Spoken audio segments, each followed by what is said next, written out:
Welcome to the Winning in Business podcast. I'm your host, Kelli Risse, and I love talking to business professionals, leaders, and entrepreneurs who are winning in business. Are you ready to reach your next level of success? If so, join us on the Winning in Business podcast as I interview entrepreneurs, business professionals, and leaders who share how they've risen to success. Before we begin, go ahead, hit subscribe and the notification button so you'll be notified each time a new episode is released. Plug in and settle in. You're about to be inspired to rise up to your next level of success. Hi, everybody. I'm so excited today to be interviewing Tara Plastock. And Tara is the Director of Sales at TriNet and supports a team on the East Coast in technology and life sciences. So Tara, I want to thank you so much for being a guest on the Winning in Business podcast. I appreciate you taking your time. And we're just going to dive in a little bit into you and how you are winning in business. So the first thing that I want to start with today is what led you to end up being the Director of Sales? Yeah, thanks for having me, Kelli. It's really nice to be here today, and I appreciate you reaching out. So I've been in sales for my entire career thus far. I have experience in the technology, SaaS, software as a service startup space, and I was there for about 3 years at that company.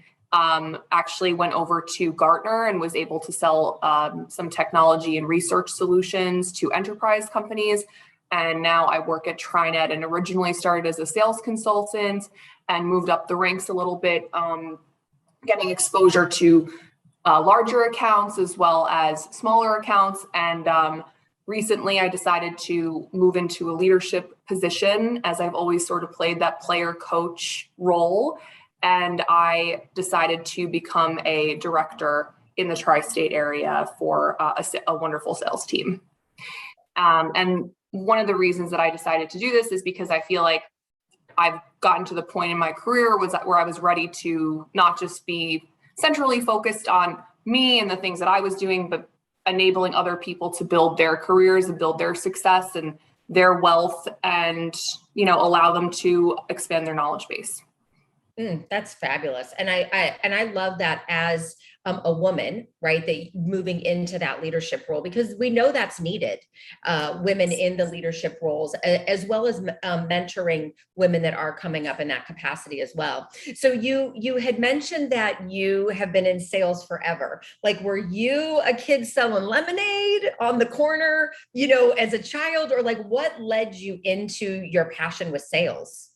So it wasn't something that I explored in my childhood necessarily, but when I was in college, I was a server for 5 years at the Cheesecake Factory, actually. And something about the hustle and like never knowing what you were going to open your tip book always excited me. And I loved I loved that, like those like little bumps of excitement, if you will. And I still, to this day, get the rush when a deal is closing. I feel like that's something that drives me. Competition also drives me, and like striving to be better each day and learning each day has been something that I've always focused on. So building habits that have enabled that type of success throughout my career has been something that and that I started out at just as being a waitress at a restaurant. So that's really where that mentality came from. I used to be a waitress as well, so I totally understand. I'll tell you my funny story is that, as a waitress, you can take whatever tips you made on Saturday and add them to Sunday and your total. But for me, I used to love the cash, right? Mm-hmm. Like, this was the day of cash way, way, way back. And people would be like, can't you just add the two together? And now I'm like, no, I need to run it through my fingers. So that's just what I remember about waitressing, is having cash stacks of cash laying around. So anyway, that dates me right there of having cash. I'm glad you shared the story, because my first day as a server, it's sort of embarrassing. And at the time I was mortified. My first day on the floor, I spilt a smoothie on someone, like on their clothing. And we got a Cheesecake Factory sweatshirt from the back and gave it to her. And it was a party of 12, and it was my only table for the day. And I spilled a smoothie on this poor girl. And I have that core memory from that time, and then remembering just always to be more cautious about my actions and what I was doing, and not trying to hold a tray full of 10 drinks at one time. And I've always sort of applied that knowledge to things more large scale as my career has gone on from there. Yes, I really do feel that there's so many things that I learned from being a server that people can learn, and their takeaways, especially dealing with, like, you never know who's going to end up at your table, right? And I'm sure that has helped you in sales as well, because you're interacting with so many different personalities and so many different people, and just being able to read the room, read the people, that's a skill that can really be developed as you're a server.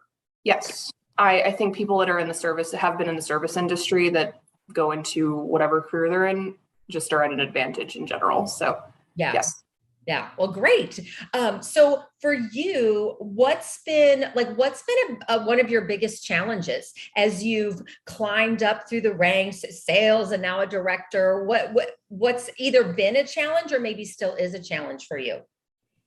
So two-pronged. I think that the only thing that is guaranteed in this world, in the corporate world, is change and constant change. And for a lot of people, including myself in sales, I felt like I tried to always focus on what I was doing in the moment, and what I was selling and who I was talking to. And sometimes when red tape comes up along the way, and the environment that I work in at TriNet, there is a lot of red tape because we're dealing with healthcare.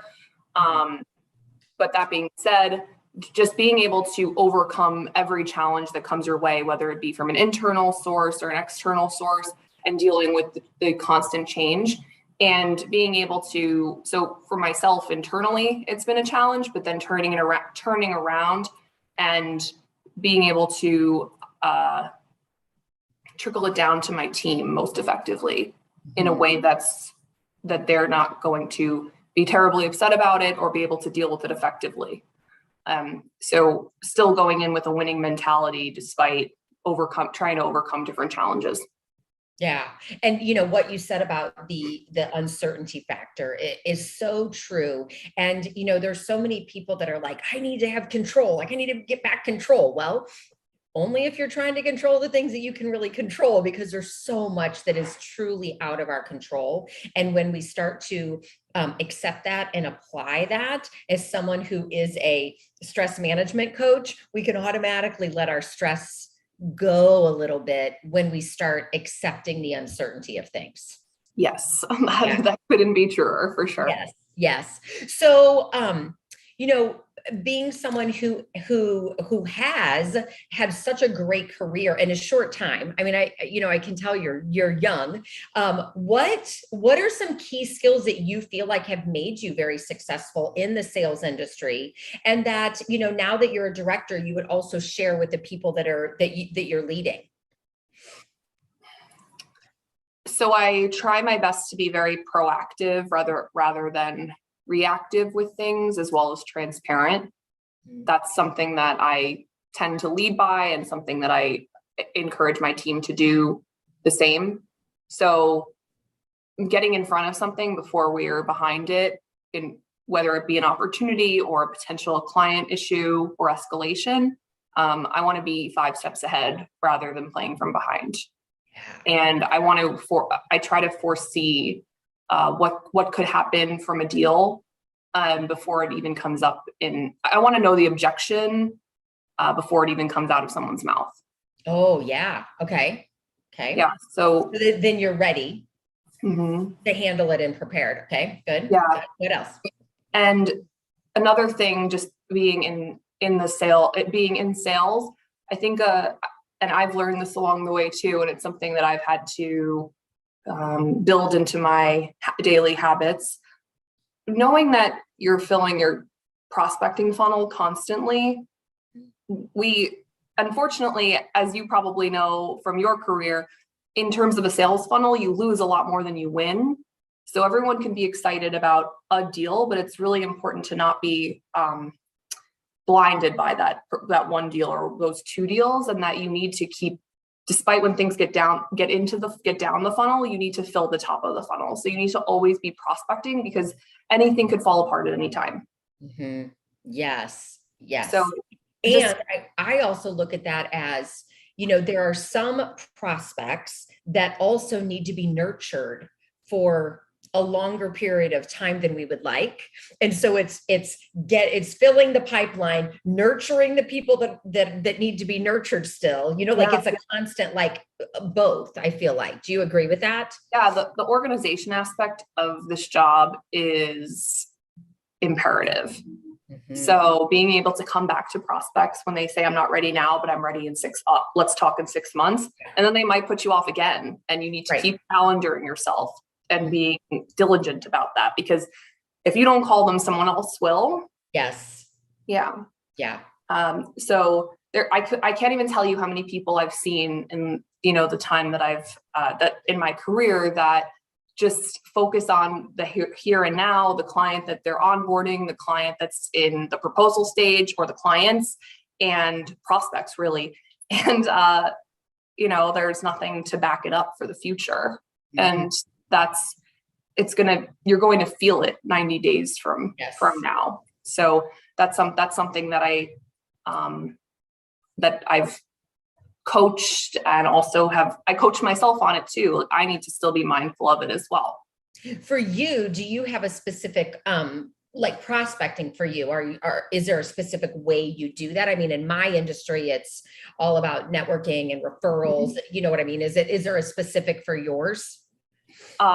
We are very much a little bit of everything as well. So, as a director and as a sales consultant, we cold call, mm-hmm. we email, we also go to a lot of networking events for technology companies, where we're trying to always be in front of venture capital VC firms that are potentially investing in early growth companies. Mm-hmm. And also, networking, emailing, prospecting, referrals. So reaching out to existing companies that might know someone that's starting a business. Yeah. Good thing is, and most companies could be a fit for TriNet. So we have a wide open space to potentially meet people. And other potential relationships that we could form. We have some banking partnerships, because small business bankers might meet someone who needs an HR payroll solution. Or CPA firms as well. I know when you and I had talked before, you had mentioned like how important it is to build your ecosystem. Mm-hmm. What does that mean for you? Yeah. So going back to what I just said about being able to connect the dots with venture capital firms, CPA firms, as well as, potential bankers, things along those lines. Again, things that I've seen are people that come into a role, and for years and years and years, they're constantly chasing the next prospect by cold calling or by emailing.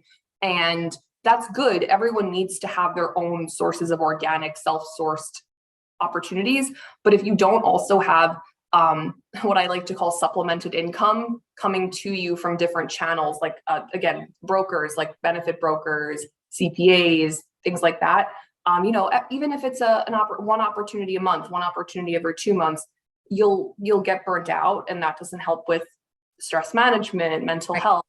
So building those ecosystem partnerships is also integral for success here. And there's some people that I know in the company that's all they have now, because they've been here for so long and they've built enough of a web that mm-hmm. they just constantly get referrals from their partners. Yes. Which is, fabulous when you're getting those referrals coming in, because you've built that ecosystem around you. Mm-hmm. What else do you talk to your, mentees about, or the people that you're leading, or that has led you to the real success that you've had? The things that I talk to them about, it's consistency. It's reaching out to other internal people, like getting your name out there to internal stakeholders, Um, just so like networking within the company, because what TriNet does is so complex. It's a payroll, HR, benefits, risk mitigation solution. We have a lot of departments and a lot of people that could get involved with an opportunity. And it's just nice to have to put faces to names. So that type of networking, and also other internal salespeople, like someone in California that potentially has a deal in New York. You want to be the person they come to with that opportunity before they go to someone else. So building those continuing to just build relationships is one of the most important conversations that we have. And then one of the most important things for me as well is constantly staying up to date on what our company is pushing down the funnel in terms of new processes, new procedures, new product. And I want us to be not the guinea pigs, but I want us to be the ones that test it out, because if we see flaws or if we see ways that things can be improved before it's pushed out to everybody, or before the messaging becomes ultra clear that it's something we're using, I want to make sure that we've tested it and, we've had our input as well. Yeah. Oh, I love when being anytime that you can test something and then give feedback and try it and see what works. And then I love that. So that's awesome. And I agree too about the relationships, like relationships and building relationships in all areas with your clients, with your referral partners, with people within your company I feel like it's what makes the world go round, right? And some people, we have deeper relationships and others are acquaintances, whatever, but just being able to have those relationships, I feel like as humans is something that we need, is that contact. Yeah, no, exactly. And getting back now that we've had the craziest 2 years ever, and now could be going into another period that with the recession potentially hitting us, I think those relationships will be even more key to success in this world. Yeah. I know that you're a big lover of the book Atomic Habits, which I also happen to love and use with my clients as well. What are some of your favorite takeaways, or what have you really applied from that book in your daily life? I think just in general of how our brain forms these habits in the first place, and how small incremental changes could make big effects down the line. Or mentally, it's something that I keep in mind every single day, and doing a lot of the same things.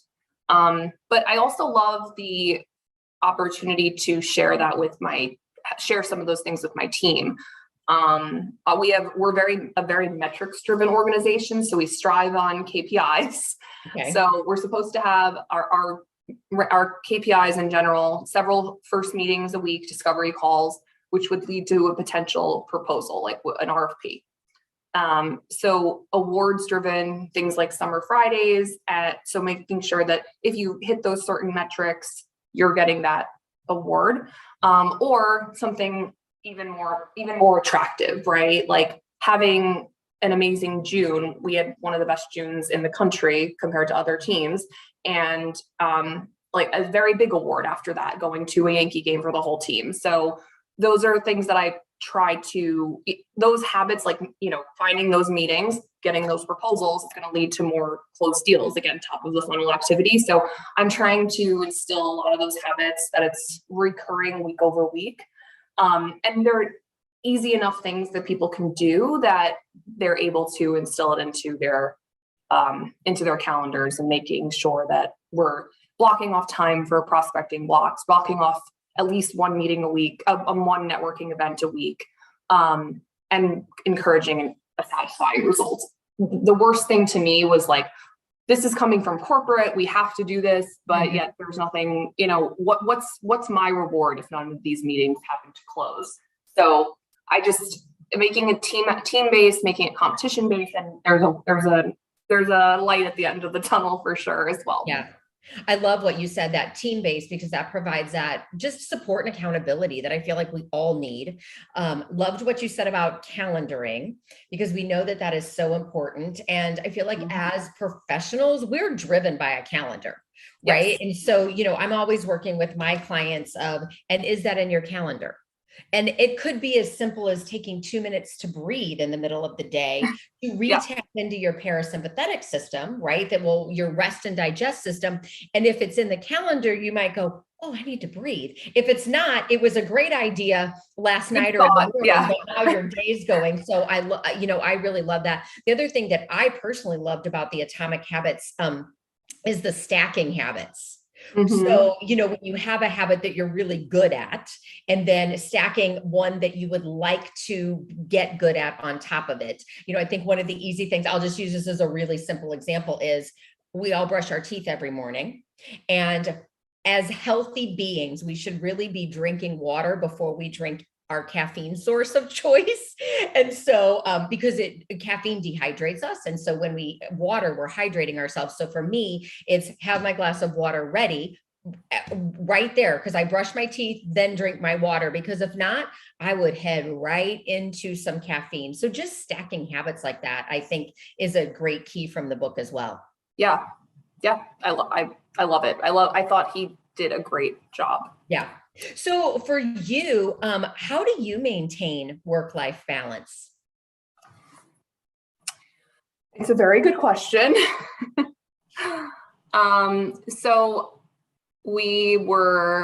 So I actually work with my husband. We work at the same company. Okay. So, we actually maintain different lives when it comes to work. We never really work together on opportunities or deals. We have the same role, but we have different teams.